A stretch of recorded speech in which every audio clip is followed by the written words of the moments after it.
Mm-hmm. Mm-hmm. Mm-hmm. Let's go. I wake up to a little bit of drool on my pillow, feel like it's gonna be a bad day. Yeah, I'm tired of shit, and the coffee ain't hit yet, damn, ain't that great. I don't wanna go to work, cause my boss is a jerk, and I'm not even that paid. I need a change in my life, cause I don't feel alive, and there's nothing that makes me happy. Hold my beer for a minute, I'm about to quit my job, cash in for a ticket. I'm going on a trip and I don't plan to visit. I'm gonna stay there till I feel like I'm winning, and this is just the beginning. I need a big change, help me feel like living. I need a big swing, home runs I'm hitting, and I'll never look back, moving on till I get it all. And we all got dreams, we all want things, but what you gonna do for it? How you gonna move for it? What you gonna be? And do you believe you can do anything? But what you gonna do for it? How you gonna move for it? What you gonna be? Hi, guys. Hello, hello. I hope everybody is able to hear me and see me. I really do. Thank you all for being here. Thank you, thank you, thank you for being here. We're going to go ahead and get on with the matter at hand. Yes, we are. We got to get on to it. Okay. A lot of new stuff and came out for the Nolan Wells case. A lot of new stuff. I talked about it in my last video. I did a live last night about 2 o'clock in the morning.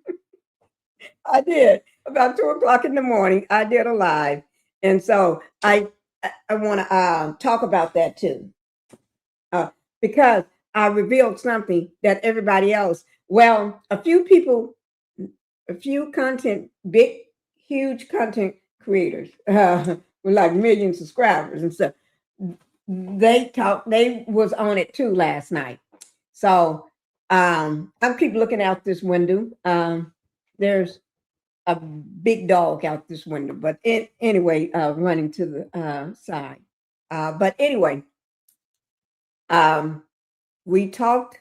I talked about somebody that got exposed that they did not plan to bring his name up, but now everybody, not everybody, they still trying to catch up with it. But I brought his name up, but I didn't put it in the I did not put it in my thumbnail yesterday. Nobody knew until you had to be on my live or see my live or watch my live to hear Bart Edmondson Jr. Remember, he's the junior because his daddy has got the same name. Okay. So that's who we talked. That name slipped out. He what's his name? Warren Hudson didn't supposed to say his name. He was the mystery person that was on the boat. The mystery person. Okay. Before we get into it, let me just go ahead and welcome everybody. Welcome to the Pink House, guys. And please go ahead and hit that like button. Hitting that like button helps you too to keep me in the algorithm. That's all it does. Help keeps me in the algorithm. Okay. And then subscribe to the channel. If you have not subscribed to the channel, go ahead and subscribe to the channel. Please do that. Subscribe to the channel, hit the like button, hype the video. Because every time you hit that thumbs up or that like button, what happens, YouTube, I recommend videos out to more people. And it's free. Don't cost you a thing, but it helps support the channel. It helps me to get where I'm going. Plus, we're trying to get to 7,000 subscribers, okay? This month. I'm trying to get to my 7,000. I'm almost there. I'm almost there. I'm almost there, guys. So y'all got to help me to get there. Okay? So go ahead. If you're in the bushes, go ahead and hit that like button. If you here in the chat, hit that like button coming in and let everybody know. Did y'all hit that like button? Did you hit it? Okay. Let's go ahead and get into it. I'm carrying this on two of my channels today, which is Pink Global and Pinkie the Housewife. All right. Because I'm trying to get that one monetized. I'm almost there, guys. Let me see. Oh, nothing. I'm not going to say that. I'm not going to say that. But let's go ahead and get on with it. Now, everybody know from the beginning that Nolan Wells, a teenager, 18 years old, went out on July the 4th of this year on a boat with his so-called friends. At the time, he called them his friends. You see what friends will do for you, huh? Yo. And I'm guilty too, because my son would do the same thing. He'd be out in the woods camping and stuff. And he would show me pictures of huge bonfire lit up, tall as the house, and they out there, and he's the only black kid. But these, and everybody was much older. Someone was old enough to be his daddy. These are like 45-year in the 40s and 30s. My son was he was in his early 20s and in his 20s, and late 20s, but he would go out or they'll rent a huge mansion on acreage, and they'd be out there rolling around on all their big toys. When I say big toys, let me see, I'll show you what I'm talking about. Be out there on his big toys. People understand, if you live in that world, you understand when I say big toys and everything like that. Let me see, do I have one of him on with his big toys and stuff? When I say big toys, I'm talking about big 4-wheelers, ATVs, the cars that you can drive up in the mountains and then go straight from on land straight into the water, and you're still driving through water. It don't do nothing. And it's made for it. And all of this crap. So that's what I mean. And thank God nothing have ever happened to him. Or he's with CEOs hanging out with CEOs and stuff of big companies and companies that you all know and hear about every day on the news as laying people. He's hanging out with them and penthouses, and they're all and they got maybe 2,000, 5,000 employees all at these big conferences, but he's hanging out. He's not hanging out with the employees because he doesn't work for the company. He's hanging out with the presidents and all this here stuff and the big people and the CEO, all these big people in the company, and they're hanging out in the penthouse and stuff. They get him one, and he's hanging out, going to, and they flying them in, and they doing all this stuff. Even here at home would be going. There was one particular company he would go to and whenever he get ready to pop in, and he ain't there to see the employees. Well, he go and say hi to all of them, but he don't know them. But go in, and when he walks into this big company, some people know what I'm talking about. He just goes straight on in and say hi to the receptionist, and she and sends him straight on to the president of the company's secretary, and they give him a badge. So he walks around the whole building, going up in all the big offices, sitting down, talking to them, scratching their brains. And a couple of them, he'll go sit in the what is this guy? He was operation manager or something. Go sit in his office and laugh and talk with him, and then walk around. And that's how he, you know what I'm saying.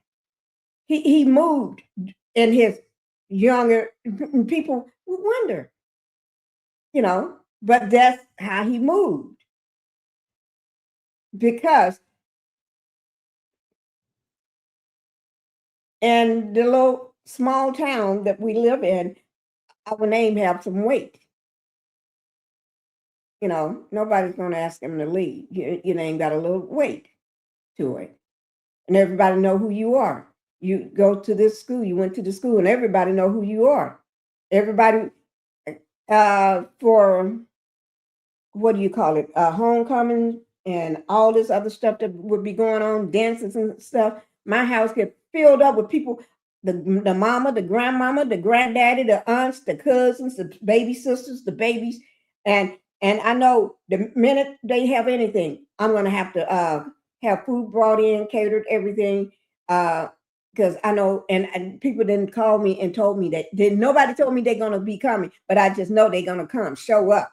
Because my house was the house for everybody to take pictures with their families. They go to all these different places in the house and rooms and staging, because and snap pictures.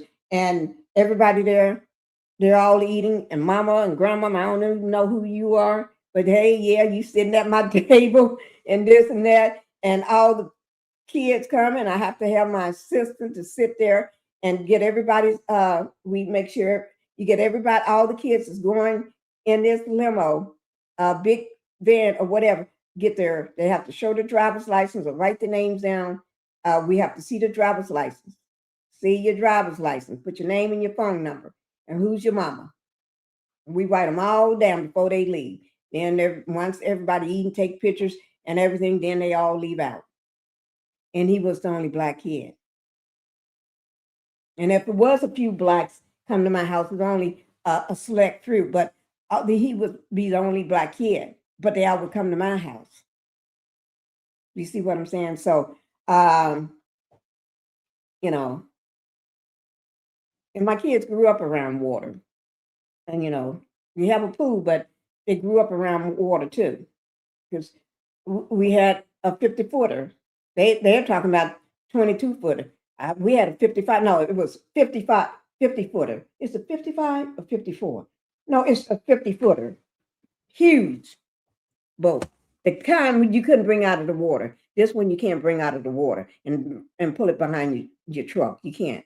It sits at the marina the entire time. And you have to pay for it to sit there. They don't sit it there for free.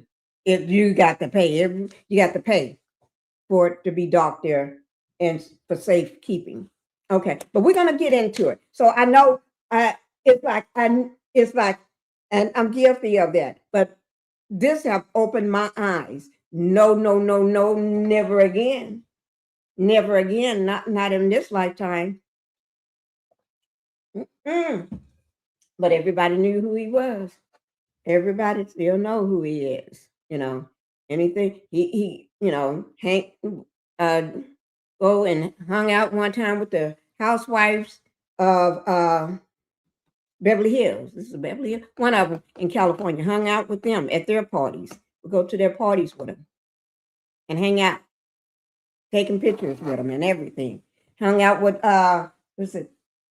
Cindy Crawford, one of them. She's a supermodel. Is one of them. Hung out with do her photo shoots for her. And she's done, different things. Private plane, different things like that. Shoot the rapper's picture. Lady Gaga actually stole a picture of his. I got the picture. The same picture that he took years ago with this designer, with all the models. Lady Gaga. Yes, I did say Lady Gaga copied that picture. The exact same pose, the exact same picture, the exact same, with the same designer, with the models, but she stood where my son was standing. Lady Gaga. And I got proof. I got proof because I got it in the magazine, plus I got it on my phone, plus I got her picture. The Lady Gaga picture. Let me bring that up. Let me just bring it up. Oh, Lord. Yes. And I said I was gonna do something on that because how the hell you got a picture just like my son took, and my son took the picture. When I say took the picture, he was the one that took the picture. Let me see, he took that picture. Here it is, right here.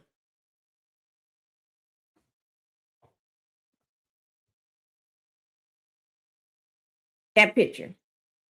That is the picture. That's Lady Gaga at the top. The designer is the one in the hat. This same picture, and that black lady, the one in the back, she's in the picture. The rest of them is in the picture, maybe one or two, maybe one of them, or maybe two of them. I'm not sure. I can't remember their faces. But that same picture, exact same picture, that picture, my son got that exact same picture years before she took that picture. But it was him standing there. He's the one who took the picture. With his camera, he set it up and pushed the button, and it snapped the picture. Yes. I'm going to bring up his picture as soon as I find it and show you the exact same picture. The designer, everything. Exact same picture. See? And not just that, what is that company? Not Toyota, Suzuki, I don't know, one of them. So people would steal his pictures of him in the back, in his own yard property, jumping. He had some dirt brought in, a truck to bring in a whole big pile of dirt. Put the dirt down. This is just so people can get in. Dump the dirt out so he can have something to hop over on his dirt bike. And he was riding. I don't know, did I take the picture or did he set it up where it snapped? I don't know how that picture who took it. I think he did it himself, set it up so it would snap him going, just videotape or snap him. And he just went up and flying in the sky, went up the hill and it caught him up in the air with his full gear on. His boots, $400 or $500 riding boots that you have to wear, the pants, the shirt, everything. And he woke up to people calling him, telling them this company got your photo. This company got your photo. Let me do something right quick.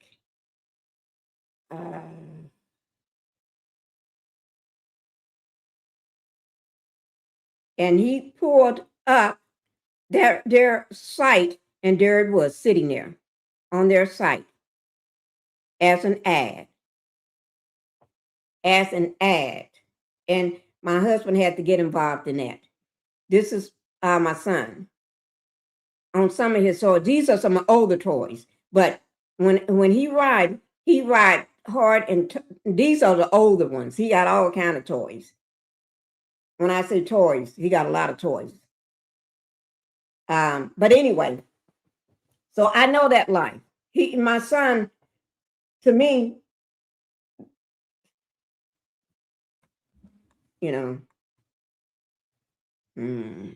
but thank God he's not doing that. No, well, he would still be doing it, but I think this opened up his eyes. Don't be the only black kid somewhere, and they be all up in the desert, in the sand dunes. They stayed in the sand dunes. And you can die so quickly in the sand dunes. You're riding your bike and you have this long corner thing like a flag on the back. So if you go down into the sand and get covered up like snow, like you have the same thing if you're in the snow avalanche, but you're in snow and you get covered up, and then you can't get yourself out there because you covered up to head to toe and still on your bike. Nobody can find you, and the only way they find you is your flag sticking up. And then they're gonna have to come and dig you out in time before you no longer with them. So he been, or you name it, he had gotten lost so many times in the woods and had everybody upset and trying to find him. We had everybody on the case.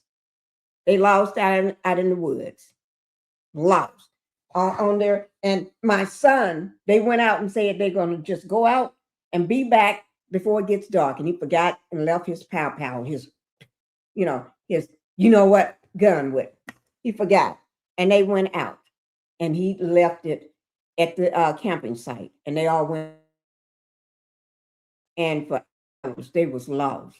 They was lost, and it took everybody putting their heads together, trying to track them, and pulling up on maps and trying to get them to go this way, and he don't know which way is which way because they left everything and it's pitch dark and they're soaking wet. It was raining and they're into mud up to their knees and waist, and their bikes and their dirt bikes and their all their things. They was everybody riding on different things. Stuck in the mud. They crying. My son, and it was my son had to keep everybody straight because that's what he do, keep everybody straight. And he was the only, no, it was one more black guy there with his wife. Yeah. And it took hours to find them, hours for them to get out of there. It was the next day before we could find them, and they were soaking wet, muddy. You know what I'm saying? He lived this crazy life, being up in the mountains, rolling down with on his dirt bike. Head hit a couple of years ago, 2.5 years ago, when head and head to a tree, and it took him a long time to recover from that, and still haven't recovered from that. Going head and head, the bike hit the tree, coming down rolling down with the boulders.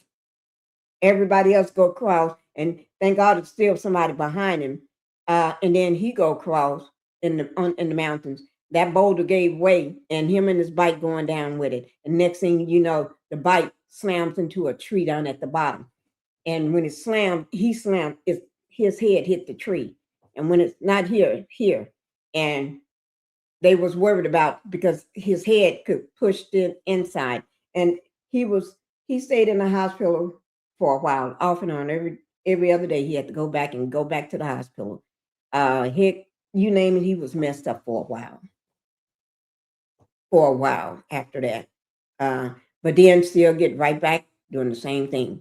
And then right after that, his friend on one of the cars that 2 4-seaters. These are like $45,000-$50,000 toys that they tear up in a day. You get it and you tear it up that same day or the next day. They just got it going up the mountain. It flipped over because it's got a soft top. There's no doors or anything. You just in it. 4-seater. Flipped over and going up, and it flipped over and came down, and his head. He's still in the car, but it hit his head. He hit his head on a big rock in the car because it smashed the car. The top of it got smashed in, and they had to try to get him airlifted out. And they don't have no signal. Everywhere you go, they don't have signals. So he had to make it back because he's more fit than everybody. Make it back to go get help while they stay there and tend to him.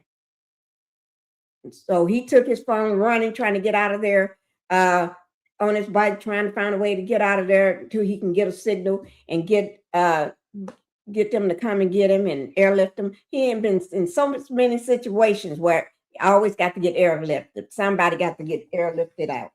That's the type of world my son live in. So this world here that they're talking, this is Mississippi though. So this is way down. This is what they call with money. But to me, I don't call it with money. But because they're in Mississippi. Yeah, you can have money in Mississippi, but it's a different quality of it. But anyway, let me just get on to the story. Now, I just hope everybody got in here. Let me see. Let me see who all I got in here. Linda Gamble. Thank you, Linda Gamble, for being here. Linda Gamble is a moderator, guys, for all of the YouTube streets. She knows everything and everybody. Yes. Linda Gamble's on the case. Y'all better watch out. Thank you, Linda Gamble, for being here. Lady Leo. Good evening, Pinky. I've been catching the replay. Thank you. Hope your shoulder is doing better. Matter of fact, I went. What is today? Tuesday.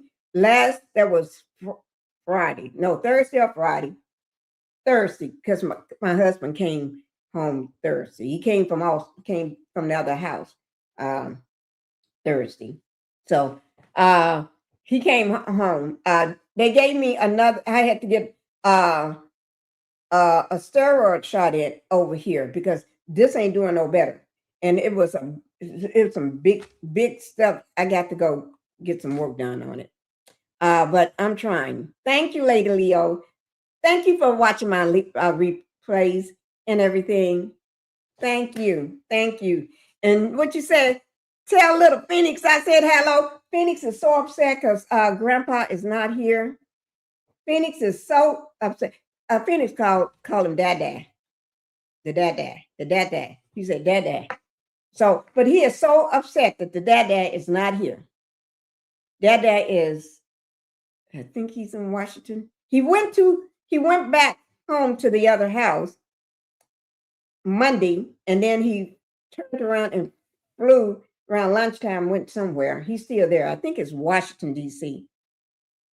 I think it's Washington. Shit, I don't know where he's at. I think it is. Y'all tell me. I forget. I don't keep track of where he be going. That's my problem. Because he sent me these pictures. He sent me this picture last night. Where is this? People may know. Where is this? This building here? Y'all see that building? Where would that building be?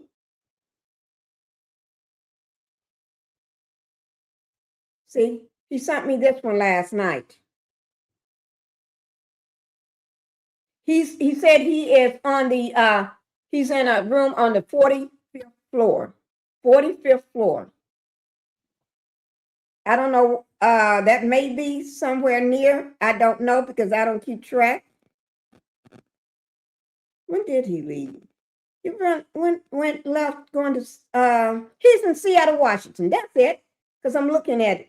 The confirmation. Seattle, Washington. He left at 11:14. I didn't even know that. Shit. I tell you I don't be knowing what my husband be going half the time. He do this shit all the time. Okay? My daughter's upset because she didn't go. Now he'll take my son in a heartbeat. They be gone. He next thing I know, they are in another state. On the other side of the be somewhere else, California somewhere. You know, they be gone. And so we was talking about it yesterday. She's upset that he didn't take her. Asked her, did she want to go? So I told her next time, you going. You're going to go. Okay? Citizen Bunny, Miss Pinky looking and sounding great today. Thank you. Let's go ahead and get on with the story now. I gave everybody 30 minutes to get here. So you should be here. We're getting ready to get on with the story. Okay? I gave y'all a little of me and how I know the people that got boats, that boating world, because my husband sold our boat and didn't tell me he sold it. That's been a couple of years ago, maybe 4 or 5 years ago, he sold the boat and didn't tell me. I would say about 5 years ago. And didn't tell me until one day I asked about it. He told me he sold it. You sold the boat? Why you didn't tell me? It's like, talking about he's saving some money. When had this boat, that boat actually I was gonna will that to my kids. I didn't want the boat no more. I really did. But I wanted to make sure my kids have that boat. They, but he sold it. He sold the boat. So we don't have a boat. And then one day I'm showing you pictures of the boat. We don't have a boat no more. But anyway, here we go. Let's go ahead and get started. The first thing I do want to talk about, there's a lot of new information coming out about the case of Nolan Wells, his death, the unaliving of Nolan Wells, the 18-year-old. in Mississippi. The most racist state that I know of, besides Arkansas,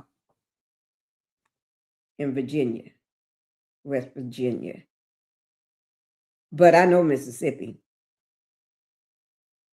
Yes. If you want to be a racist, you go down to Mississippi. You fit right on in. When I say right on in, right on in. You be top dog there. You be top dog there.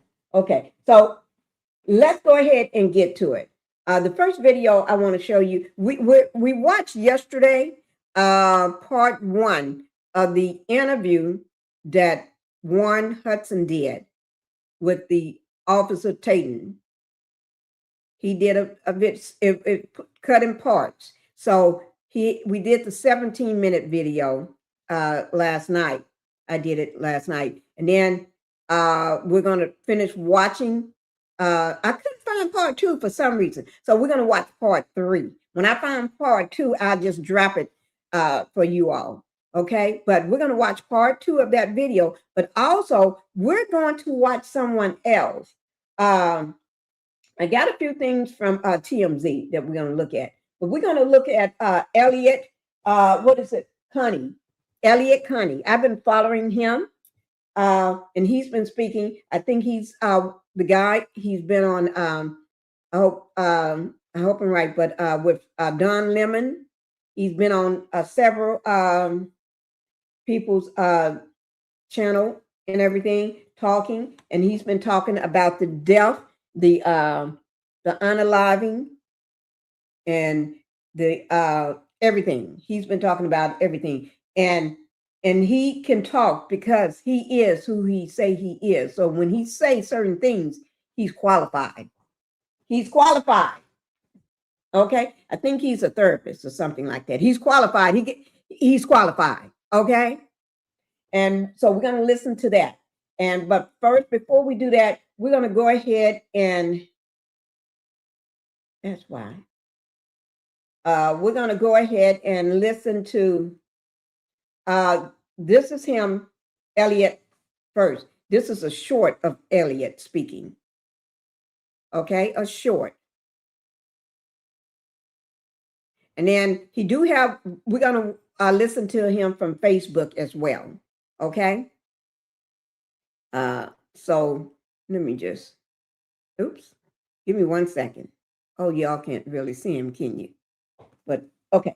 But this is Elliot speaking. Let me make it bigger again so y'all can see him. Okay. Here we go. Oh, I watched the whole thing. Let me take it back. Start it back over.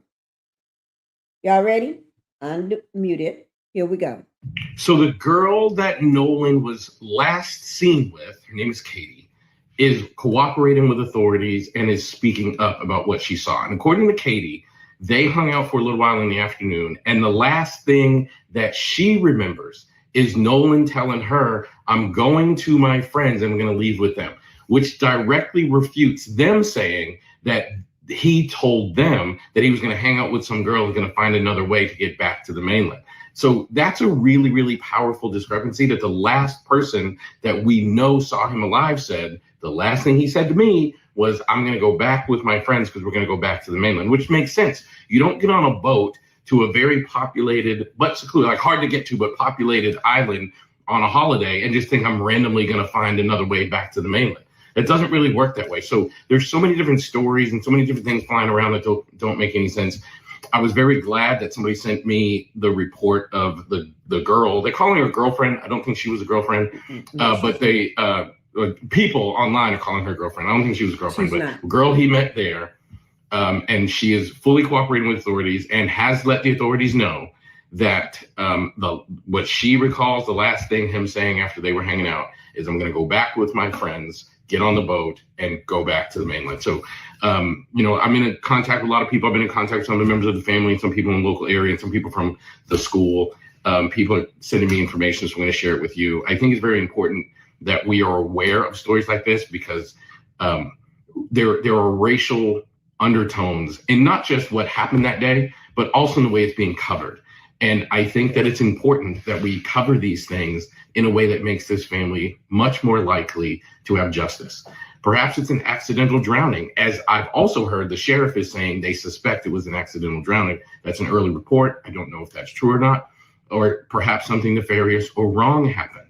But I do know that there are many different stories coming from different angles, and I want the authorities to take this seriously, do a proper investigation, and give this family the proper justice that they deserve. Okay, let me just say this. If that was a accidentally drowning, why couldn't, if that what the authorities said when he came out, he made that statement.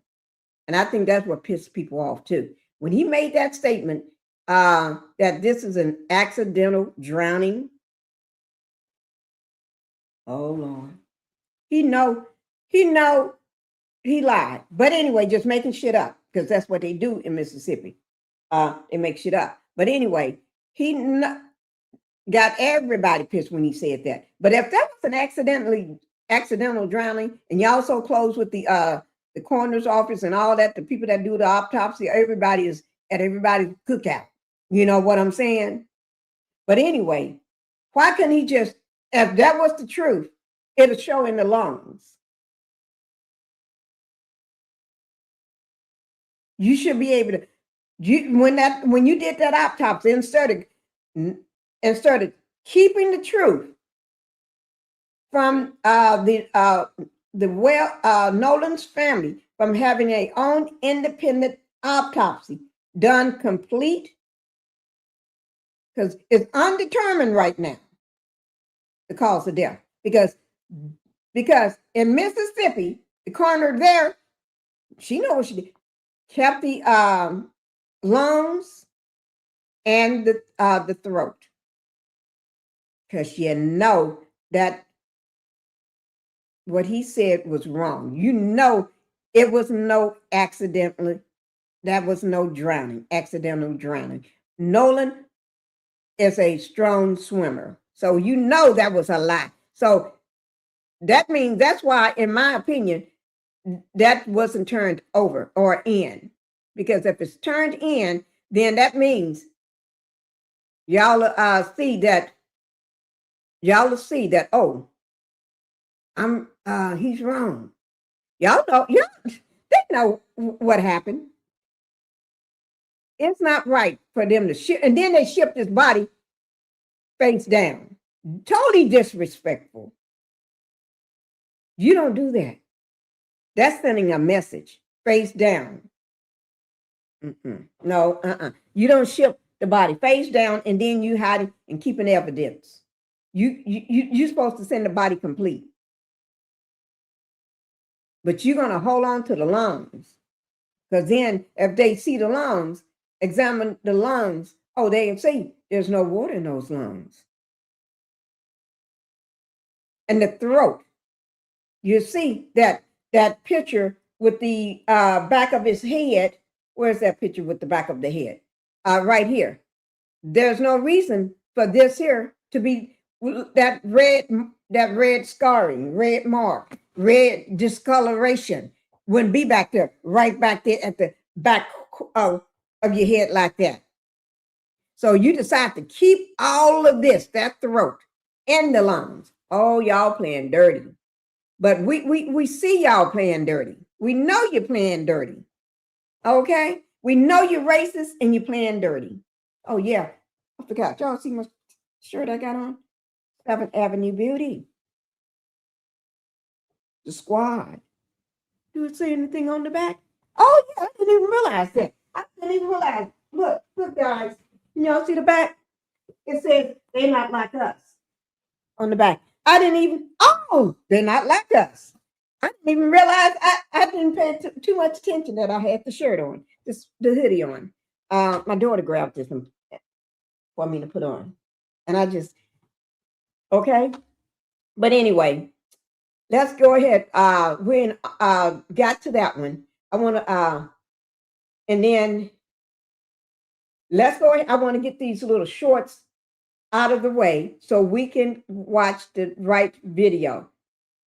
Well, I'll come back to that one. We're going to go ahead and watch This is Elliot. Elliot Connie talking about the situation of the deceased body of Nolan Wells, and showing a picture of him at the showing of his, the wake and stuff. Y'all just see it. It's very short, 4 minutes and 22 seconds. I have to show you all this stuff because it's important. Okay. This is on his Facebook. And remember, everything I put up here is going to be down in the description box below my video, the link or the information. So that way you know how to find it if you need it. All right. So let me go ahead and enlarge this here so you all can see it. This is the same guy. Okay. This is him. Today was the funeral of Nolan Xavier Wells, who was found deceased exactly 2 weeks ago. And in that time, the family has been through tremendous turmoil, tremendous pain, and tremendous difficulties. In fact, leading up to this funeral, some horrible, hateful person sent death threats and horrible, hateful mail to the family's home. This has been a very difficult situation and a difficult experience to witness. But I think we need to remember that this is a young man who lost his life and a family in pain. So I want to leave you with the words of the mother of Nolan Wells so that all of us can remember this is a young man whose life was lost tragically, leaving a pain that the family has to deal with that they will likely never fully recover from.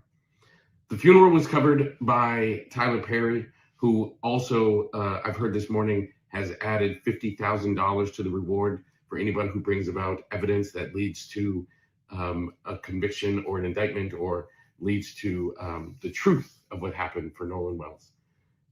So say a prayer for this family, be there for this family, but also allow this to experience all of this through the lens of a caring human. Regardless of what your political affiliations are, what your thoughts are, this is a family that loved their child and that child was lost. And we should never forget that. And we should always remember that it's important for us to be human and caring and compassionate before all else. So here's what the mother had to say while speaking at the funeral. Nolan had such a gentle, calming spirit about him. He had a way of making people feel seen, welcome, and valued. He could lift your confidence with just a few words and make you feel like you belonged. If you ever had the privilege of meeting our son Nolan or calling him a friend, then you experienced a glimpse of God's love through him. He was both protective and nurturing. He often told us that one day he wanted to have 3 daughters that he would name Sophia, Charlotte, and Olivia. He had a deep love for the Lord and an unwavering faith that was evident in the way he lived his life. As much as our hearts are broken, we find peace in knowing that our son is resting in the arms of the Lord. We will miss everything about him, from his quiet nature to the corny jokes, his gentle smile, the way he made everyone around him feel comfortable, loved, and at ease. Your absence has left an emptiness that can never truly be filled. A piece of our hearts will always be missing. Nolan, your father and I are incredibly proud of you. We've always been proud of you, of the young man you were, and we will always be proud of the legacy of love, kindness, and faith that you have left behind. In a world that can often feel dark, be like Nolan. Be the light that brightens the lives of those around you. Be the warmth for those who may be feeling the coldness of the world. Love deeply, protect fiercely, and welcome others with kindness. And remain faithful knowing that God is always with you. Lastly, I ask that each of you keep Nolan's memory alive. Hold him close in your hearts. Share his stories and never stop saying his name. As long as we continue to remember him, his light will continue to shine through us all. I mean, come on.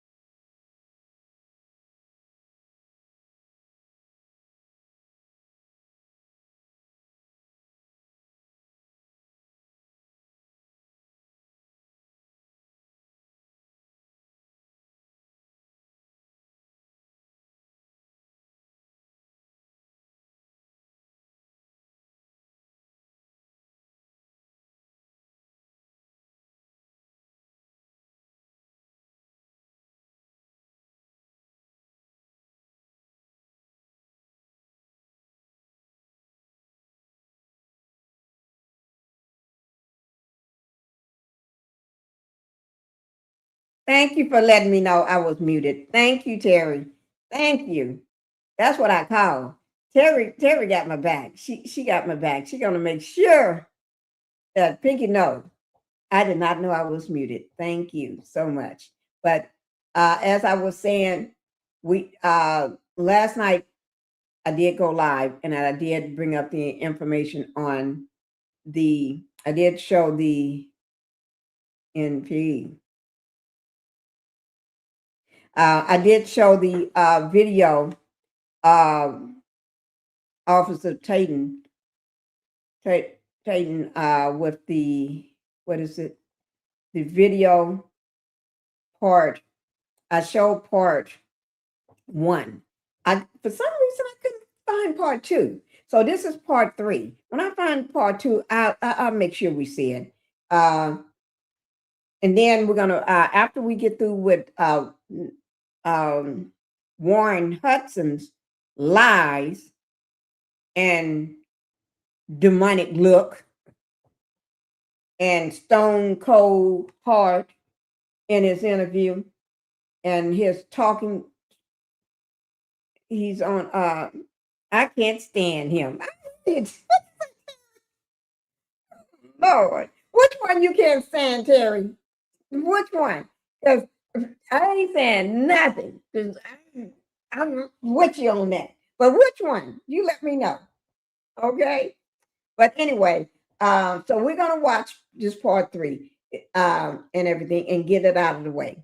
To me, that interview that he did, it was, I'm going to put the caption up here so y'all can make sure, because, y'all can make sure you hear what he says, okay? It ain't going to be no misconception of what this man is saying, okay? So we're going to do a reaction on this. Yes, we are. We're getting ready to watch it right now. Because I couldn't hold back last night when I did the live last night on. I could not hold back.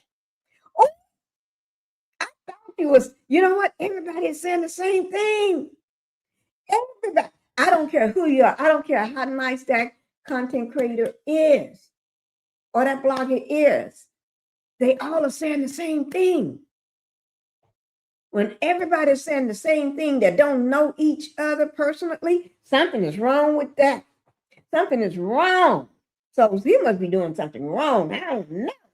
Because I don't follow him like that. Lies. That's what I thought.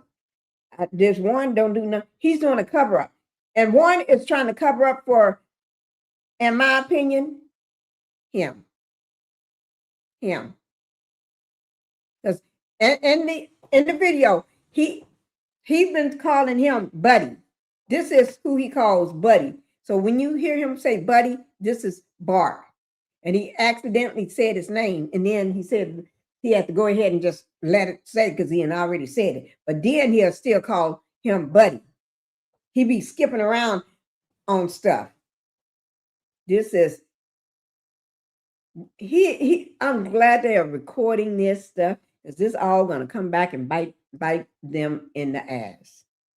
I know you mentioned before, is there any chance or any knowledge that you have that anybody deleted stuff from his phone? I mean, Nolan was like a brother to me. Nolan lit up every room he walked in. 4th of July, everybody was out there. Nolan rode out on the Triton, and then we had a Palm Beach, 18 Palm Beach. There was 4 guys on that. The rest of the group, which was ranged from maybe 10 to 15 or 16 people on my buddy's pad line. Yeah, so y'all pretty much having a good time. And then you guys get ready to leave prematurely. Right. And like, explain that, because you guys got there around 10. Yeah. It's now 4:30. Right. People are still out there partying and they're having a good time, but something happened to where it necessitated you guys to get the boat up and running. Can you explain that? Yeah. So I had a girl come up to me and say, "Hey, your brother just got in a fight." And obviously I have a younger brother, and that's who she was talking about. And I was freaked out. So I walked over to the beach, and I didn't walk over. I ran over. I made a beeline. I didn't talk to anybody, put my drink down and walked over there. And my brother was kind of angry, and, there was a lot going on, but someone was getting pulled away. I don't know who it was. And my brother was like, "Oh, I just got in a fight, and this guy punched me in the face," and I punched him right back. And then went to the ground, and my brother put him in an arm bar. And was Nolan involved in any of this? Absolutely not. When I was over there, there was a bunch of younger guys like my brother's age. And I mean, Nolan, I never saw Nolan over there. Yeah. Absolutely not. And, okay, sorry, I just lost my train of thought.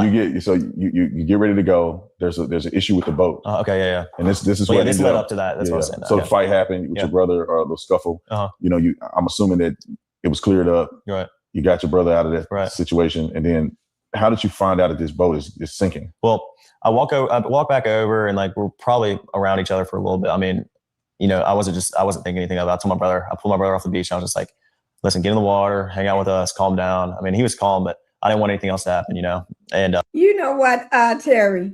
I love what you say, Miss Colombo on the case. We all of us YouTubers, content creators, bloggers, TikTok, Instagram, everybody's on this case. Facebook, we all are on this case. Social media got it wrapped up, and we're going to have this wrapped up. We're going to have who did what, who killed him, who did this to him, and who helped cover it up, and who dumped this body. We're going to have all that covered up.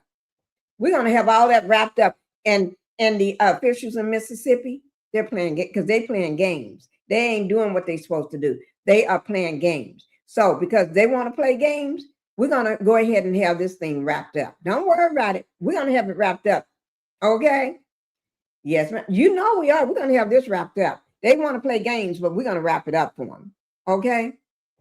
So let them go ahead and do what they want to do. That's what they doing in Mississippi. They got their little hats on, white hats and white robes running around trying to play games. We ain't playing that game. So once I got back over the boat, I got on the Triton, and the Triton had probably about 6 inches of water up to the transom. And I was freaked out because I'm good friends with Wyatt, and that was his boat. And, no water's coming out, no access water's coming out. And, it was a big issue because I think the reason was because there were so many people getting on and off the boat. And at some point the boat was very, very crowded, and there was just a lot of people on, so that it drags water in. And eventually, I think over time, we were out there for a couple hours, the boat just started filling up with water. So I popped the starboard side hat. They go in so much great detail about a damn boat. So excited when he talk about the damn boat, but he ain't talking nothing about Nolan. If that's his brother, like a brother and his best friend that he want us to believe, and you never met his mother, never been to his house, don't know shit about where the boy lived, probably, but you can go in such great detail about everything else and get excited when you talk about it, but then you don't feel nothing, and you ain't thinking about Nolan. You don't even realize that your friend ain't no longer here.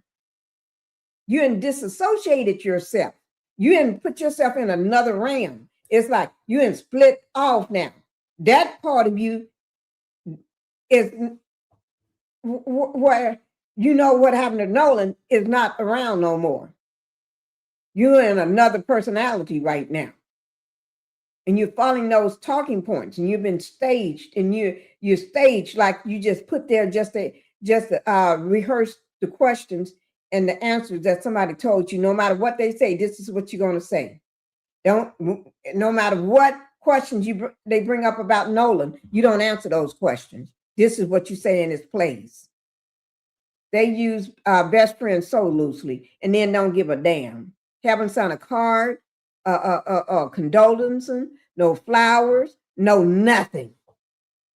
Even if you're too damn scared because you never been to the damn house, your mammy should send some damn flowers. I know if it was my child, I would be sending some flowers and a card.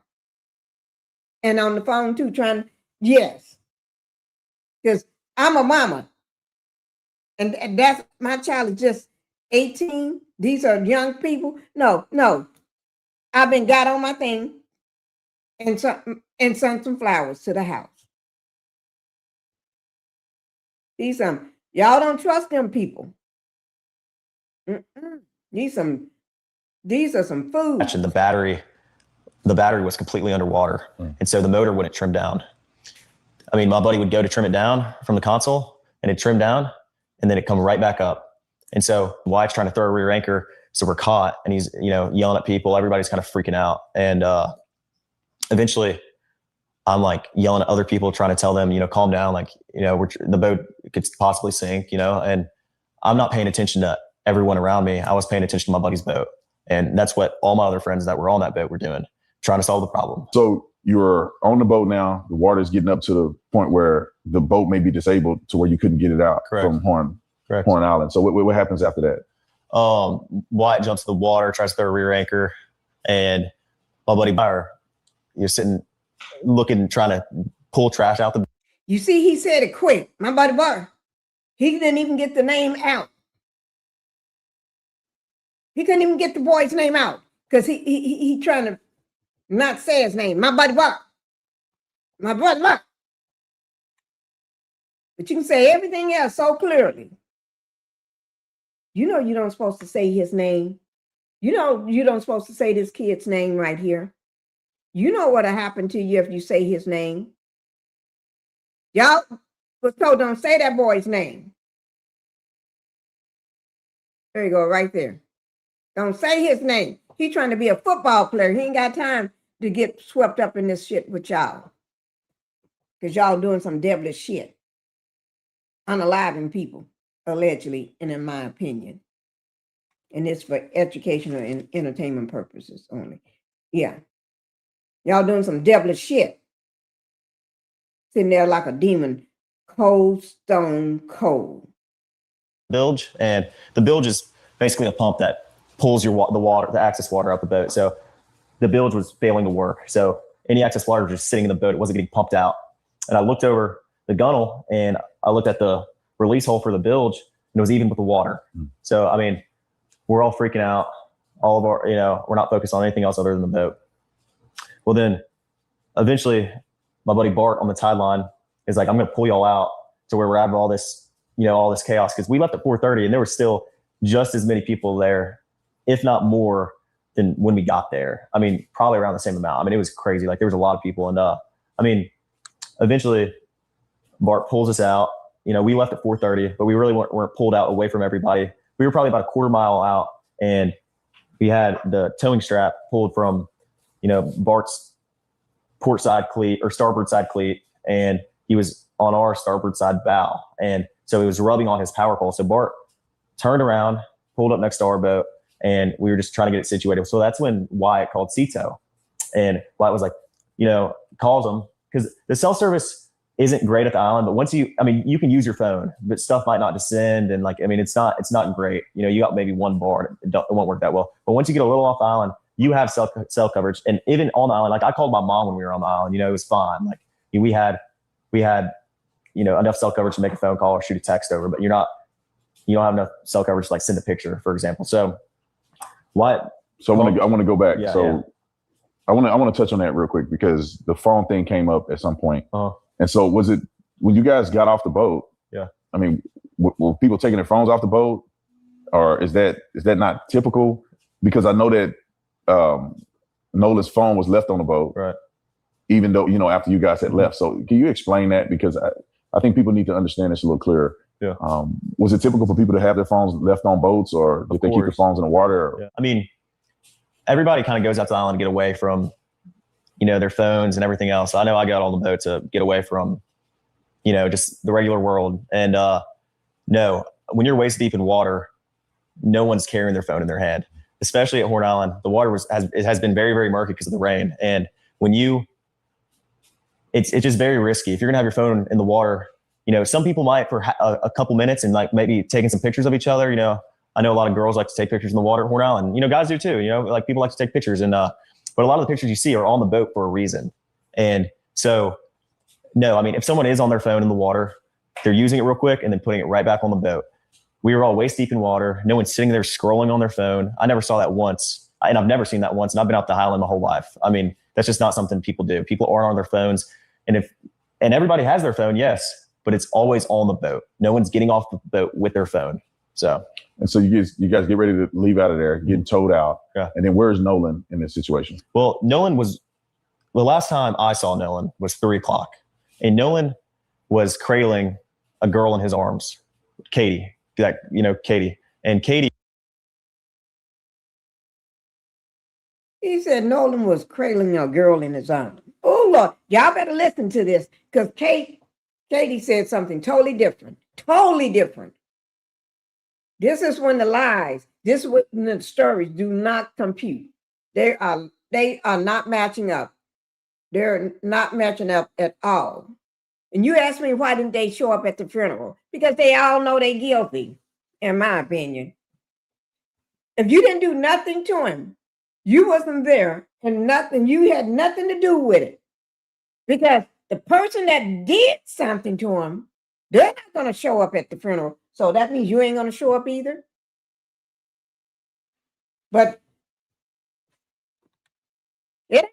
Nolan can come back and say, we're friends again, or come back and say, let's go out for lunch, because they did something to him on July the 4th of July weekend. The next day was Sunday. They're all out for breakfast. They're all out eating together. I guess they had to get the story straight. I don't know. But nobody thought about, where's our brother? Where's our best friend, Nolan? Nobody thought about that. What teenager leaves their phone? No teenager leaves their phone. You can't even make your own teenager put their phone down or go put it in the room and come sit at the table. They're going to have a fit. They can't even go to sit at the kitchen table and eat without their phone. If you say, go put your phone in your room, on your bed, or on your dresser, and then you come in here and eat. Oh, Lord, you that's a meltdown. They having a total meltdown. You may have to get up and knock him upside the head. You may have to get up and cuss him out. But you don't do that nowadays. You go to jail. Okay? I'm telling you, the lies. The story is crooked. Yeah. Let me just tell you something. Katie said something totally different. Katie is letting you know, you don't push that shit off on me. You don't say, I did shit. Katie, because somebody's going down for this. Somebody's going to be arrested for this. And not because of the authorities in Mississippi want to do their job, because they're going to be forced to do their job. If they're not going to do their job, social media, TikToks, YouTube, Instagram, everybody, we're all undercover investigators here. What did you call us? I think you said investigator. You said, I can't remember what it was. Something about we're all Miss Colombo on the case. Yes, okay, Terry. We're on the case. Nolan was sitting there, and the last time I saw him, I looked at Nolan, and Nolan was like shaking his head, laughing, and I was like, "Dude, you crazy?" I was like just joking with him, and but anyway, Nolan, that was the last time I laid eyes on him. But when we were leaving, obviously, no one is getting left at the island that came with us unless they demanded to, be there and ask, this is a very common thing at Horn Island. When you're out there, a lot of people ride out there with someone and in with somebody else all the time. I've done that 100 times. It's a very common thing. But Nolan was sitting by the boat with that Katie girl, and my buddy yelled for Nolan, get on the boat. We're leaving. The boat's he called everybody else by name. He'll say Wad. He'll say Nolan. He'll say Katie. He called everybody by name. But he don't call Bart by name. He don't call Bart by name. He said, buddy. But Nolan was your best friend, but you call him buddy. My buddy. Protection. He's trying to protect them, guys. Y'all listen to the story. It's a protection issues going on. And no, he didn't say that. He was panicking. Nolan, get the F on the boat. Get on the boat. And Nolan said, no, I'm staying out here. I'm going to ride in with somebody else. And it's not uncommon to hear, but it's not like my buddy asked him one time. My buddy asked Nolan multiple times to get on the boat. Nolan, get on the boat. Get on the boat. We're leaving. That? If you're coming, you got to come down. Nolan. That buddy is Bart. Bart is that buddy that was trying to get Nolan to get on the boat, fussing with Nolan. That same Bart is being exposed since last night. He was being exposed. And I brought his name up last night. Yes, he was on my thumbnail last night. Yes, I did a thumbnail with him last night on it. But I put a question mark so y'all can try to figure out who is this guy? Who is he? Here he is right here. I ain't saying a word.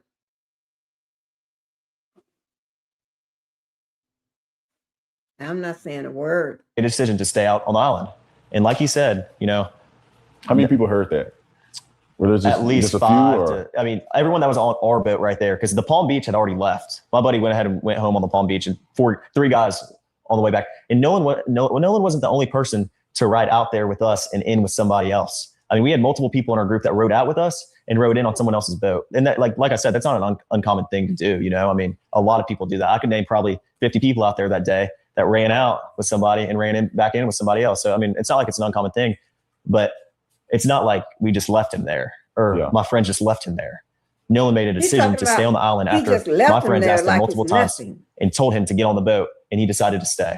And I heard the girl that he was with, Katie, had text somebody that she heard people yelling for Nolan to get on. Is that true? And I have a picture of that. She texted my buddy, and the next day everybody was panicking and everybody's texting Katie, because she was obviously seen with Nolan the whole day at the island. Katie sent a message to my buddy the next day and said, this is the last time I saw him, he's really sweet. But she also mentioned that the last time she saw Nolan was when my buddy was yelling at him to get on the boat. And she was right there to see that Nolan decided not to. Yeah. So you guys get in the boat, you start to get towed in and you make it back. Now explain how that you get to the point where you were concerned about Nolan, because obviously you said, hey, Nolan, y'all need to, or somebody, not when you, did I get but to that point? You guys had made mention Nolan need to get on a boat. Yeah. He didn't. Yeah. You guys get back to wherever you're going. Right. Explain that. I love what you said, Terry. Why didn't he ask him who the buddy is? He keeps saying the word buddy, buddy, buddy, buddy, my buddy, my buddy, my buddy. I stayed with my buddy. My buddy was yelling at Nolan, but he never, I would ask, you're right. Who is Buddy? What is Buddy's name? How do Buddy play into this? Ask those questions. Was Buddy on the boat? Buddy really wanted, You're right. He never asked, who is Buddy? Yeah, don't ask a lot of questions. You guys go back to somebody's house, or you guys like what happened there? And then when did you feel like, well, wait a minute, where's Nolan? Right. Okay. Well, running in was very chaotic. Nolan chose to stay on the island, so my focus wasn't on anything else other than the boat, because if the boat doesn't get in, then no one gets in. I don't want to sneak out there on my buddy's boat, and no one does. But my buddy Wyatt jumped out and pulled the plug on the boat once we kind of got out there because he got the motor to trim down. And the motor trimmed down, my buddy Wyatt pulled the plug and we planed off. We moved all the way to the front of the boat so we could plane off. And eventually we planed off and the boat was running. So when you're planed off and you have water in the boat and you're hauling, we're going pretty fast. We're going probably 40, 42 miles an hour. And so all that excess water that was built up in the boat is coming out of the boat. So, that's what we had to do. So we ran into Fort Bayou and we didn't just run straight to my buddy's grandparents' house. We ran into Fort Bayou. A couple of us jumped in the water, and Wyatt, the whole reason for the stop was so Wyatt could hop in and put the plug back in the boat. So then after that, we went and docked it, and I went back to my buddy's house and we ate and napped for a little bit. It was a long day at the island, so we were all tired. And eventually we go over to a girlfriend of mine. She was having people over 4th of July. We were doing fireworks and stuff, so we all went over there to swim and hang out. And this infamous picture that I've seen online of Nolan in the water in the swimming pool. Yeah. Where is this picture associated with? Because you said you guys went back to swim. Nolan wasn't with you. Yeah. So where's this picture at? What is it? What's the context around? It started asking where's that picture. That was a picture of them going in to the island. But he talking about they went to the house, they ate at his buddy's house. You talking about Bart. Went to the house to eat. They laid down, took a nap. You did all this here. Then you y'all went to your girlfriend's house, watched fireworks and stuff. But you don't mention Nolan. Nolan. Where is Nolan? Seems like you would be asking, did he get back from the island? Where is he? You already knew where he was. You ain't gonna be walking. He's down. On a picture that's been floating. That picture is taken on June 27th, a week before the 4th of July. We all went to a friend of ours in Pass Christian. We got a lot of friends from Bay St. Louis, Pass Christian. We all went over there. That picture of the four of them, the girl said that picture was taken that day. If this is the picture he's talking about, that picture was taken that same day on July the 4th. Now, whatever the picture he's talking about don't matter. We need to be talking about this picture. This picture. This is the picture that matters. That picture there is the one that matters. Right here. That picture matters. Any other pictures taken on whatever, that ain't the picture we need. June 27 or whatever he said. I don't know, remember the date. But that picture, this is the picture that we're concerned about. You ain't talking about nothing that makes sense. Hang out and, And Nolan was in that picture. Nolan was in that picture. And if you look in the picture, my arm is around Nolan in that picture, And, that was a week before the 4th of July. So that picture is not associated within even the same. That was like a week before. So, yeah. So you guys are now at swimming and having a good time at a lady friend's house. Right. I never got to the pool. I talked to her dad for a while. Okay. And all my friends were downstairs. I went upstairs. You're so... Oh, okay. Y'all at the house having a good time. What is Nolan?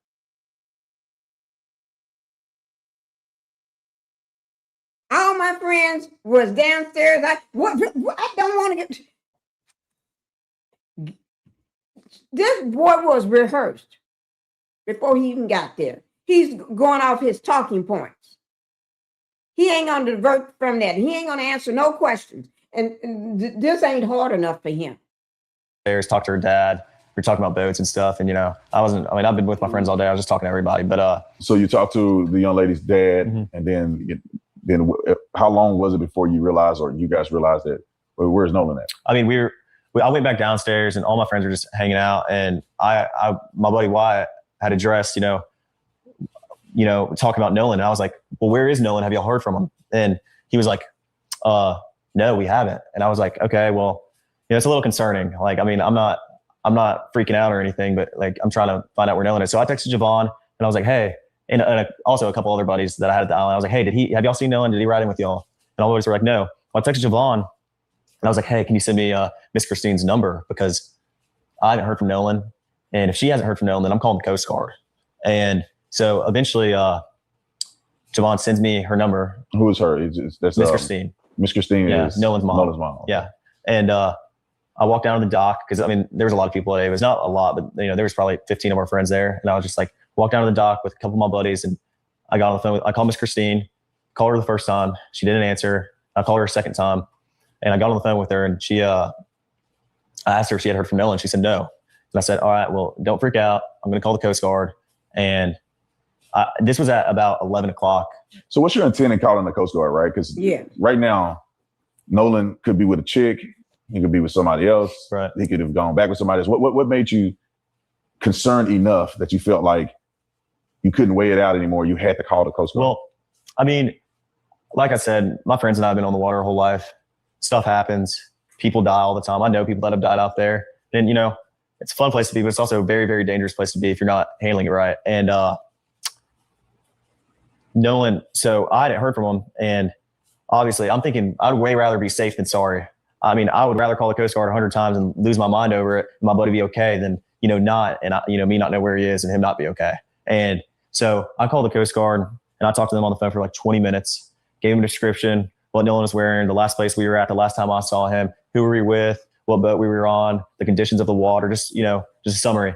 And I called Miss Christine back after, and I talked to her, and I said, I got to contact the Coast Guard. I'm not sure who she called or, what she did, but I think she said she was going to make a couple phone calls to either DMR or Jackson County Sheriff's Office. And I was thinking worst case scenario. Like, I would way rather be safe than sorry about this, Yeah. So you called. So it seems like you called mom immediately. Right.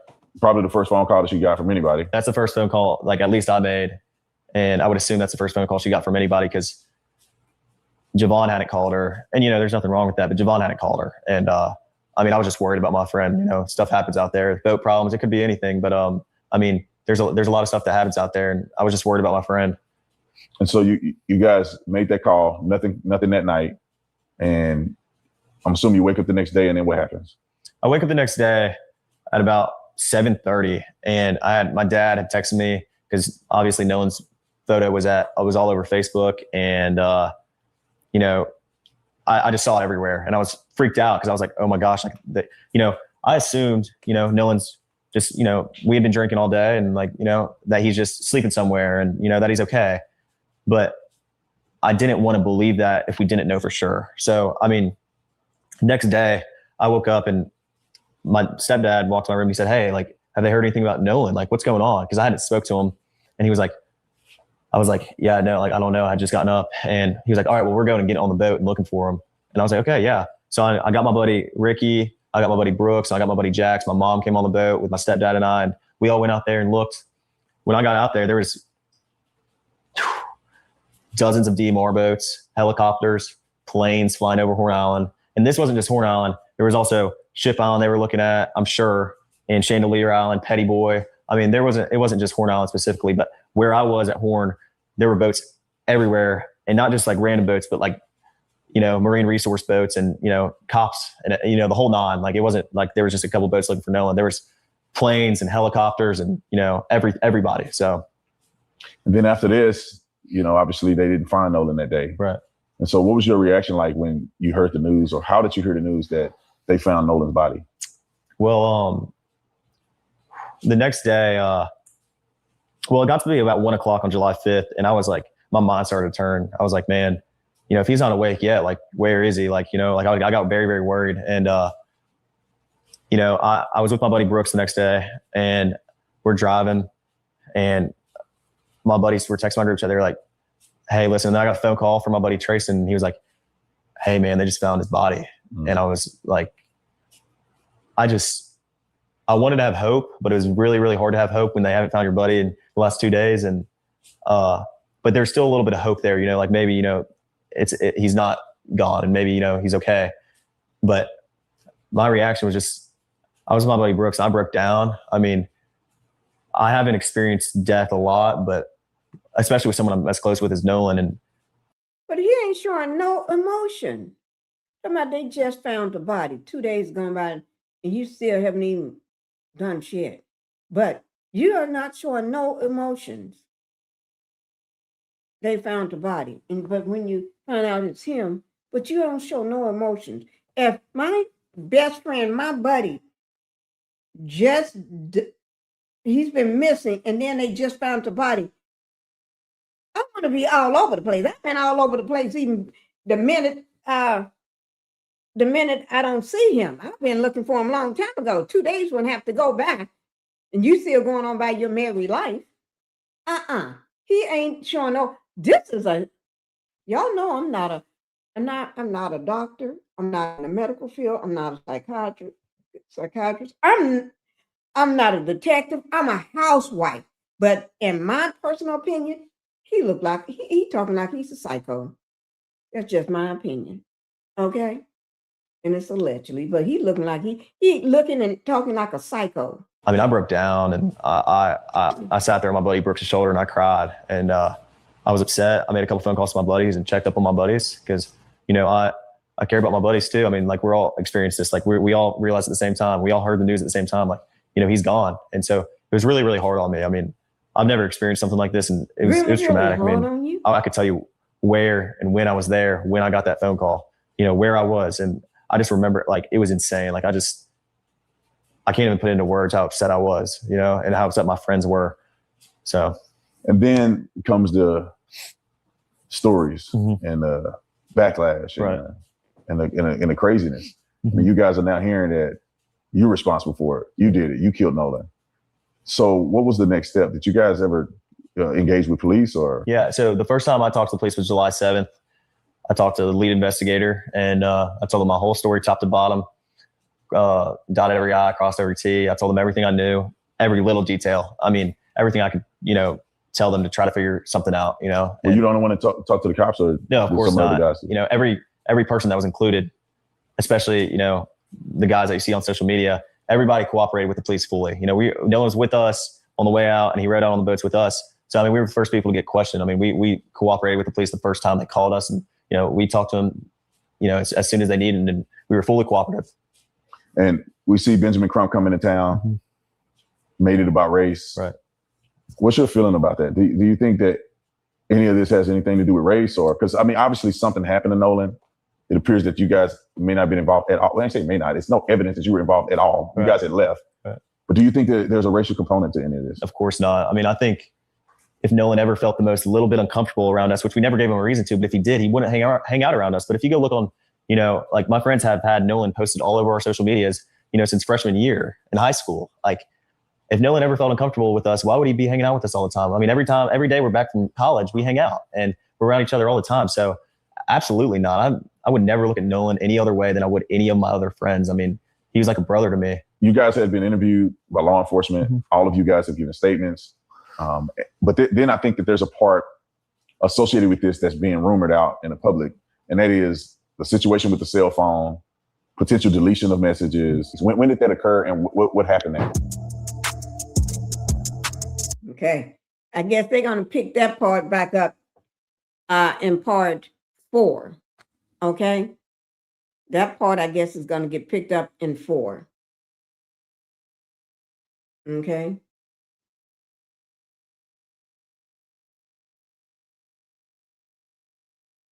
So we just did part, I'm going to make a note. We did part 1 with Warren.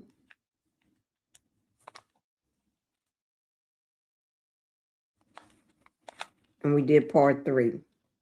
So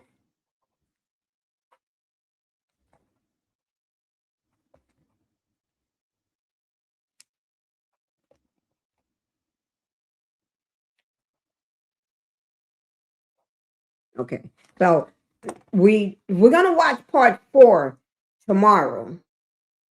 I got to get part 2. I got to find part 2. Okay, so that's we did part 1 yesterday, and then part 3 we just got through watching. So we're gonna do part 4, and then we'll just have to swing it back around and do 2. Because here's part 4 right here. Let me bring it up.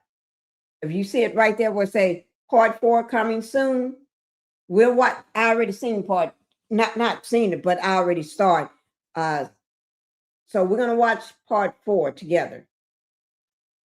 Okay. Whew, that was some lies. Was the interviewer really an officer? I don't know, but he calls himself an officer. the officer Tatum show. I don't know. Is he a real police? How would he know and what questions that? I don't know. That is a good question. But we're gonna watch part 4 tomorrow, guys. Now know that there was nothing but lies in there. Lies. But we're getting ready to watch this. I'm trying to bring it to you. Okay.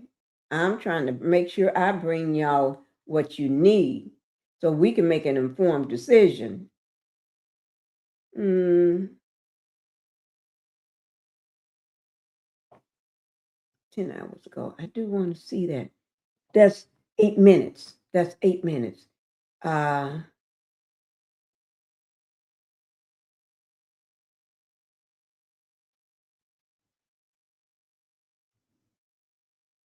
think this is the one we just got through watching.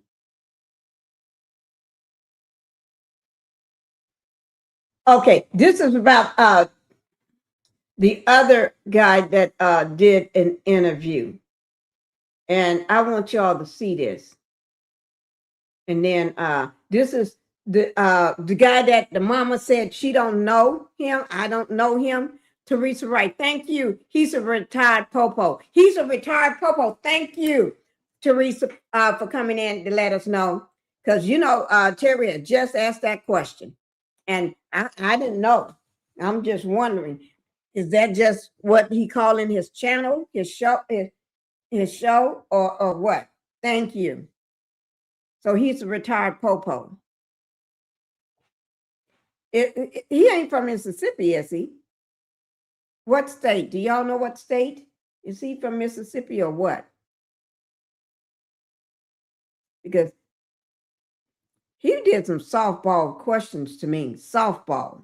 When I say softball, they were softball to me. Yes, they were. He could have did a lot better than that. He didn't. There was a lot of opportunity where he could have asked some hard questions, and he didn't. But this is a video with Elliot Corney again. Now, Elliot, he's going to talk about another one of Nolan's friends that gave an interview. And this guy gave an interview with, I want to say Rolling Stones. I'm not sure. I think it's Rolling Stones and another outlet. But we're going to watch it. I had Googled him because I thought he was married to a clear lady. And he is. He's a huge orange man. Oh, Lord. Teresa. Oh.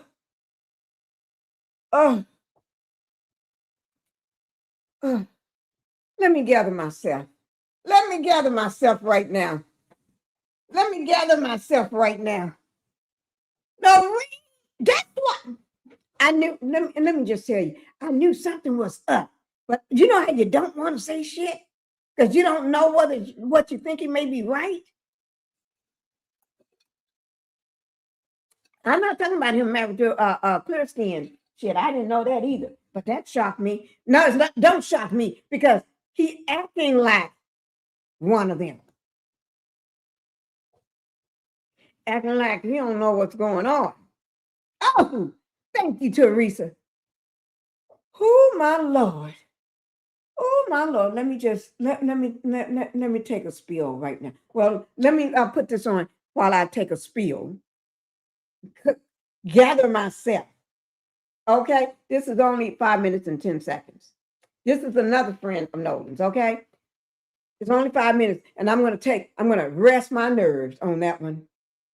Ooh, another one of Nolan Wells' friends, in fact, he refers to himself as his best friend, has been interviewed. And some of the things that he said in the interview are worth noting. So I want to talk about them here. So watch this short clip from his interview. See, I haven't seen that guy's interview. That young. Oh, yes, I did. I seen one of them. I did see one of them with Officer Tatum.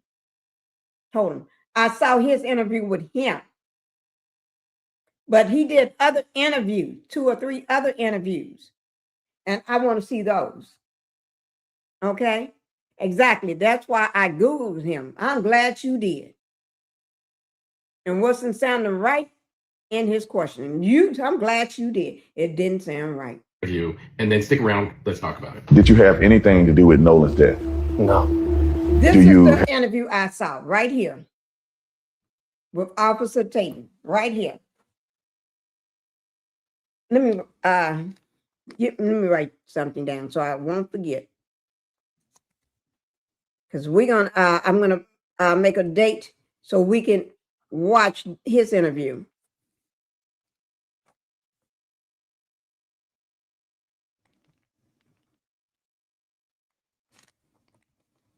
Okay.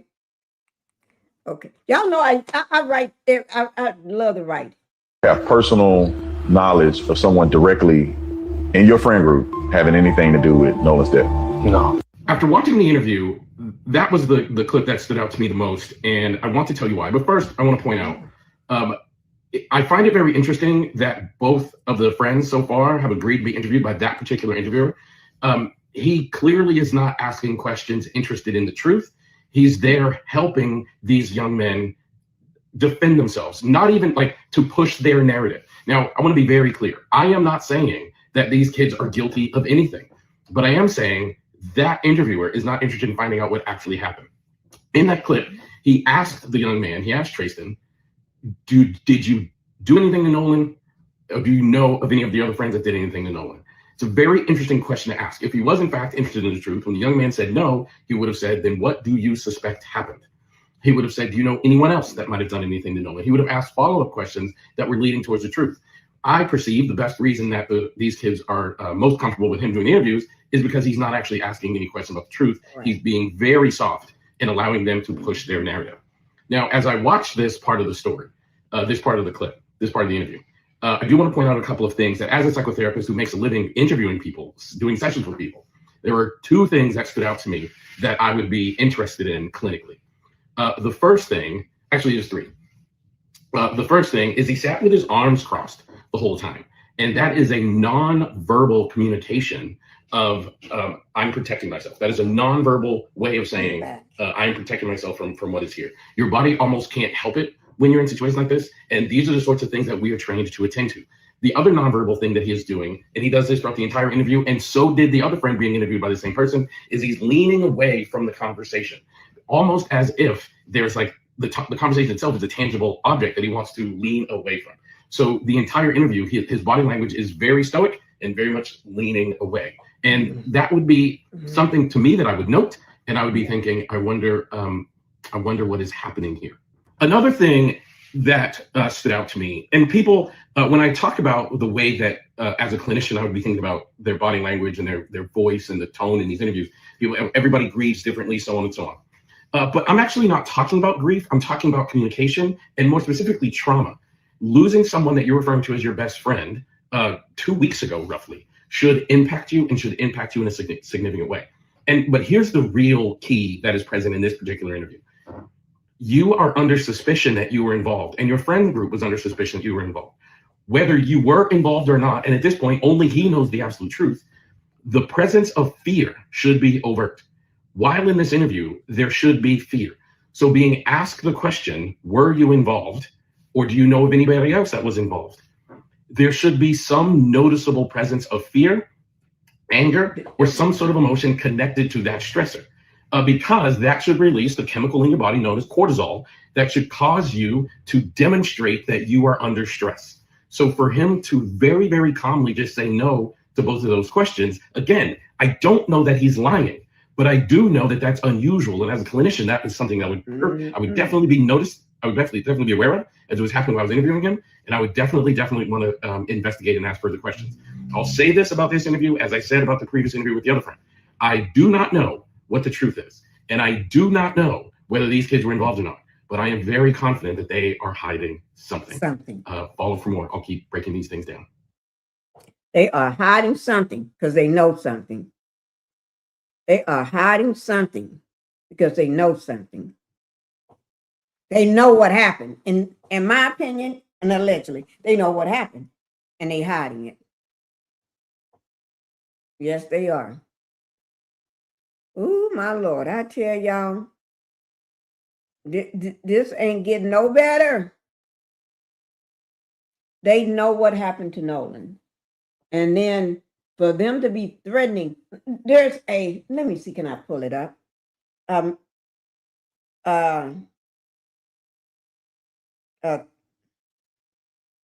read it to y'all. I may have it.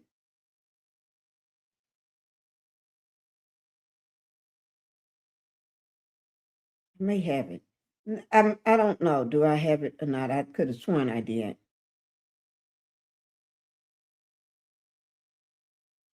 Don't have it. I'm supposed to have that.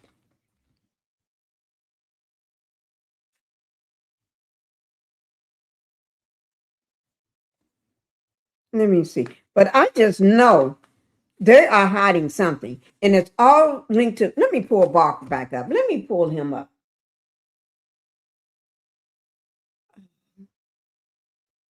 Until I get him up, we're gonna watch this last one before we leave. But I want to read that little statement to you all, but I got to find it. I need to find it in my phone. Okay? Until I find it in my phone, we're gonna do this here. This is the Taylor House Publishing. Okay? This is the Taylor House Publishing, and is a professional audio engineer broke down the emergency toll call, the shocking results. He broke it down piece by piece. And I want to make sure this information is, like all the other, is put in my, I'm trying to get it. I'm going to make sure this information is put in my description box like I do everything else, because we need to, let me see, we need to make sure on this one here. I'm going to put the caption so y'all can see it too. Okay, there it is. Let me, I'm at the beginning. Y'all ready? This is not long, 14 minutes and 11 seconds. What you're looking at on the screen and why I chose to approach this audio the way that I did. As a professional audio engineer with experience in dialogue editing, dialogue cleanup, sound design, and post-production, I decided to work on that toll call. If she do all that, she knows what she's doing. Using traditional audio. If she does, y'all, we got somebody to know what they're doing right now. Okay? So take it. Processing techniques rather than relying on any AI voice separation or AI enhancement. My goal was pretty much to preserve as much of the original recording as possible while making the quieter dialogue and background audio easier to hear. I'm going to do so I basically use techniques such as subtractive EQ, compression, gain adjustments, noise reduction, frequency isolation, and other traditional processing methods. So what I did was I separated Vicky, the toll dispatcher, from Warren and the audio originating from the boat so that I can concentrate more closely on what was happening behind and around Warren, pretty much on the boat. And I specifically chose not to rely on AI because aggressive AI enhancements and voice isolation tools can sometimes introduce artifacts and distort the speech or create ambiguity around the sounds that were originally present. And for something this serious, I wanted my processing to remain as conservative as possible. You can. You'll also notice time code. I can't wait, Terry, because I haven't seen it. I heard about it. That's why I got it pulled up. But I can't wait. You know, Don is on it. Don Lemon, that's my man. He'd be on it. Oh, thank you, Terry. And dialogue written on the side of the screen and pop up during each segment. That dialogue represents what I personally hear as an audio engineer while processing and repeatedly reviewing these sections. I'm pretty much providing it as a listening reference, not as a declaration that my interpretation is the only possible interpretation. And that's important. I want you to listen for yourself, use headphones if you have them, listen closely and decide with your own ears what you believe is being said. And you can also return to the original unprocessed recording and compare directly with what you're hearing here. All right, peace and blessings. Peace and blessing. All praise is due to the Most High. And as Ephesians 5:11 says, take no part in the works of darkness, rather expose them. So I commend my dear sister, our beautiful sister, Gianna Brantley. She's a audio engineer, and she was able to professionally dissect and break down and make the CETO call clear that was allegedly made on the boat where many people feel like Nolan was being killed in the background. And so she just gave you the background. Now we're going to listen to that breakdown with what she interpreted to be said. And, you know, as she said, it made her emotional. And of course, for us, it's not shocking any longer because someone has already kind of broken it down. But this gives you a professional aspect of what is really said and being said on that call. Just listen. You'll also notice that my time code may not match the regular timestamp on the original uploaded video. And that's because I'm working inside a professional post-production timeline, a digital audio workstation, basically using simply time code, which in film, that's displayed in hours, minutes, seconds, and frames. Film and TV timelines are completely different from timestamps that you see when you're watching regular videos or when you're watching a movie and you hit pause. So basically the time code on the screen is there to identify the precise location within my working session, not to represent the elapsed timestamp displayed by the original video player. And I hope that makes sense. For this first video, I'm sharing only approximately 37 seconds of the call. I originally intended to continue much further, but once I separated the dispatcher from the boat and started concentrating exclusively on the background dialogue, what I believed I was hearing became extremely difficult for me to process emotionally, and I needed to take a mental break. But I wanted to release this portion because some of the details that stood out most to me occurred very early in the call, like right at the top of the call. And so I'm gonna let the audio play, read my transcription if you want to reference, but don't allow it to determine what you hear. I want you to listen first, listen again, compare it with the original recording, and then judge it with your own ears. I hope this breakdown helps. And my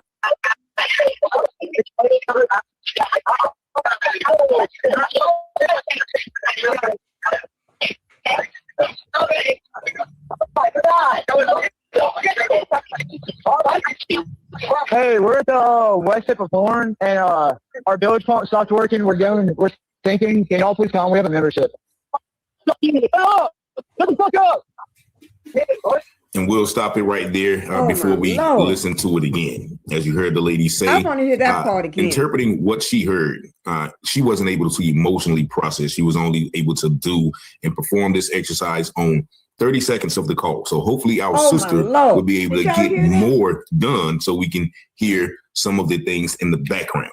But from what I hear, she is spot on when they said, oh, is he really dead? And somebody says, do you think we can cover it up? And they said, and then the female voice said, is he really dead? And then somebody says, oh my God, oh my God. And then at the end of the call, because you remember Warren kept referencing his buddy Bart. Mm-hmm. And at the end, he says, damn it, Bart. Like, you know, when somebody does something that is messed up, it's questionable. Right. Something that's what it sounds like that you and that damn it, Bart means. But let's listen to this call once again from the beginning. We'll break it down piece by piece. Guys, this is crazy.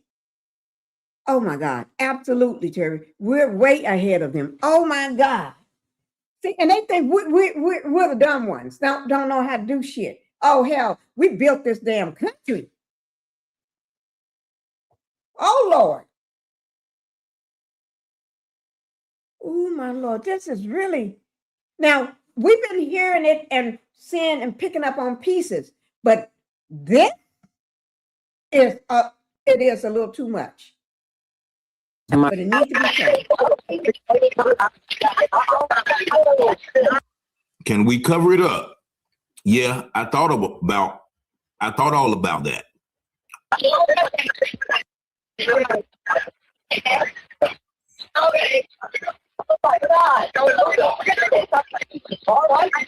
Hey, we're at the west tip of Horn, and our village pump stopped working. We're thinking, can y'all please come? We have a membership. Oh, shut the fuck up! And you notice once again, this is at the top of the tow call. And the reason they're probably calling the tow call is to, once again, handle this emergency. Let's take it from the top one more time. Now helps. And my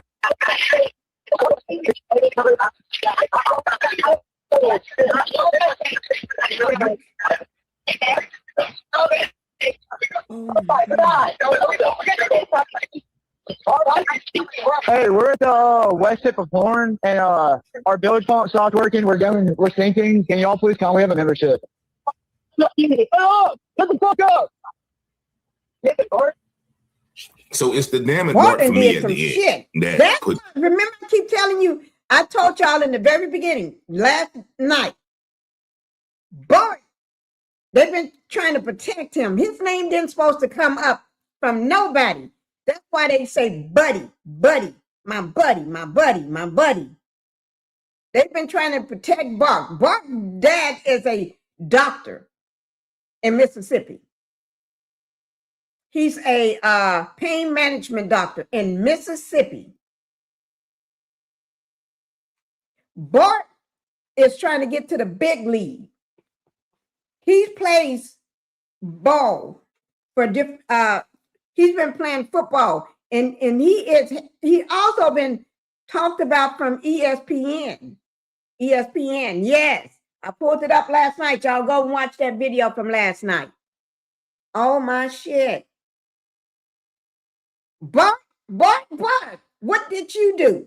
Me in the mind that maybe Bart is the one who did something to our dear brother. We've heard Warren mention Bart on several occasions, but we do, if this is alleged, what is being said? Once again, I'm not saying it is, I'm saying this is what she's saying it is.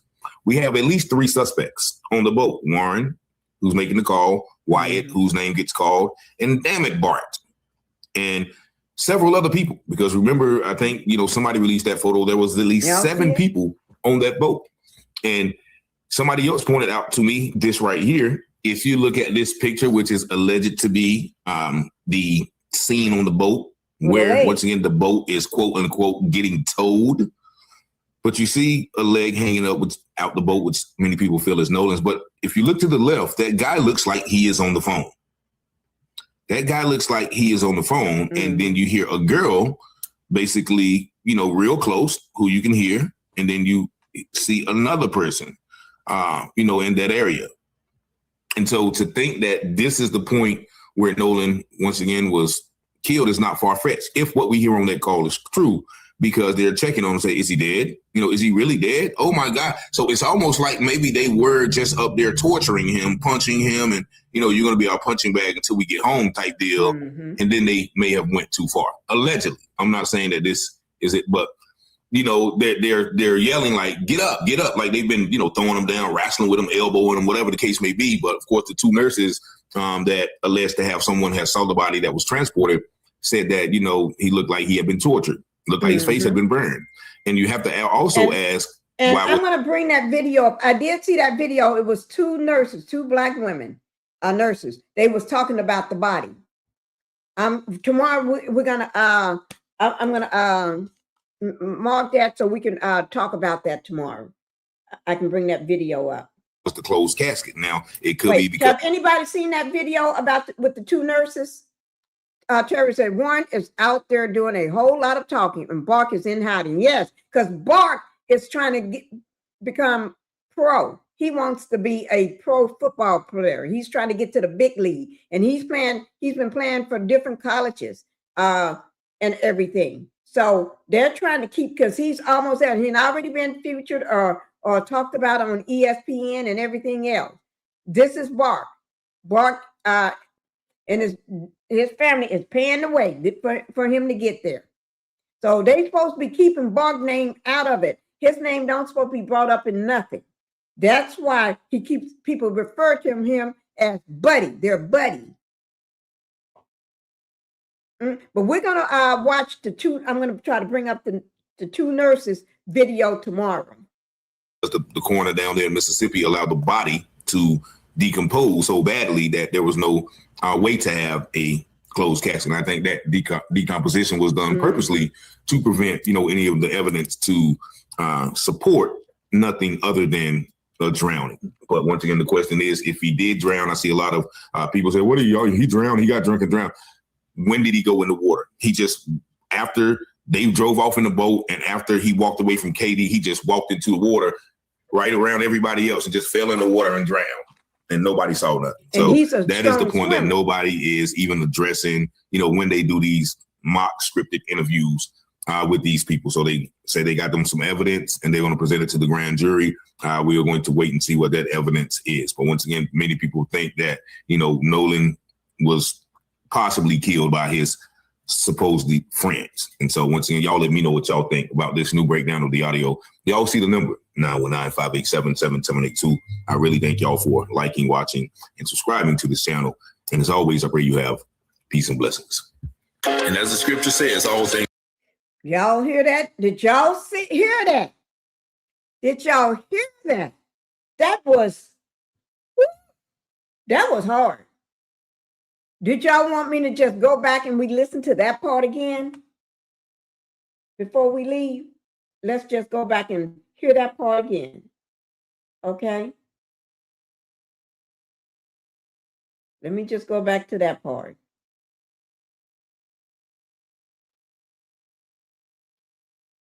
Okay. Oh, Lord. That's hard. That is hard, Teresa. Oh, Lord. Damn people, and especially that undertone. Oh,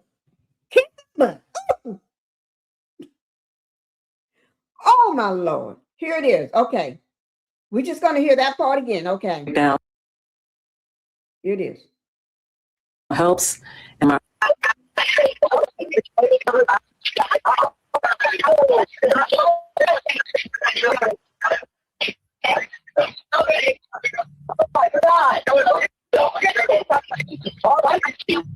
Hey, we're at the west tip of Horn, and our bilge pump stopped working. We're thinking, can y'all please come? We have a membership.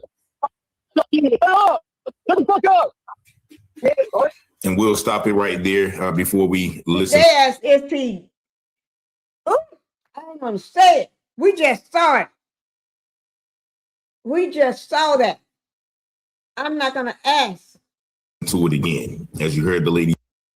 Working, Y'all see that? Somebody said, can we cover it up? Yes, though. I thought all about that. Okay. Oh, okay. I think it's, you killed him. Absolutely dead. Is the dead? Is he dead? Somebody asked. Then somebody said, yeah, Nolan. Oh my God, Nolan, wake up. And something but clear. Something I can't see that word good. Then they said Wyatt. Somebody called him Wyatt with an exclamation point, yelling his name. Y'all cover. It said, I think this is y'all wake up, get him up or something like that. Then it says, y'all get it up. I'm gonna get this clearer. See can I get that clearer tomorrow. Damn it, Bart. No, Nolan really dead now. Oh my God. Oh Lord. I tell you guys. Whew. This is too much. This is too much to bear. This is too much to bear. So we're going to talk more. He didn't nobody know who he was until yesterday, last night. And I brought it on my channel last night too, in my live. But I wasn't the first person. It was a few big content creators was talking about it. But only thing we can do is pray for Nolan. Pray for Nolan. Rest in peace, Nolan. Pray for his family. Wish the best for his family to be able to put this behind them. They're not going to put it behind them, but what I mean, for them to get the truth out, for the truth to come out. You know what I'm saying? for them to find the answers, because the mother and the father wants to know what happened. Anybody wants to know that. And for the people in Mississippi, they're doing all these death threats, and for the investigator teams and the authorities in Mississippi, they're doing an awful job. They're trying to, in my opinion, cover shit up. If I just have to say it like that, they're trying to cover shit up. That's what they're doing. Tell this mother what happened to her child. Is this his body being, is that his leg? It don't look like nobody else's leg. We want to know, how did he get this across the back of his head? How did that happen? How did that happen? And why are you all why is the coroner's office keeping the lungs in the throat? Because if they get the lungs in the throat, they'll know what happened. Yes, they would. Terry, it will. Thank you. Someone is going to break. Somebody's going to break. You're right about that. Somebody's going to break. And why did they send the body to the DC without the throat? Because they don't want to send, because there's markings. You can tell if there's pressure or something been strangled or anything, you'll be able to tell. They know what they're doing. You answered it. They don't want that stomach, because, the lungs. They'll be able to tell whether he got water in his lungs, whether he drowned or not. They'll be able to tell. And they trying to hide this. They trying to do everything they can to hide. But they don't realize we are some smart people. We're gonna have it figured out while they still looking dumb. We're gonna figure this out. And we're gonna figure it out. And then when we figure it out, they have no other choice but to come clean. Because they all gonna lose their jobs. They're all gonna be jobless. They're all gonna lose their jobs. Yes, they are.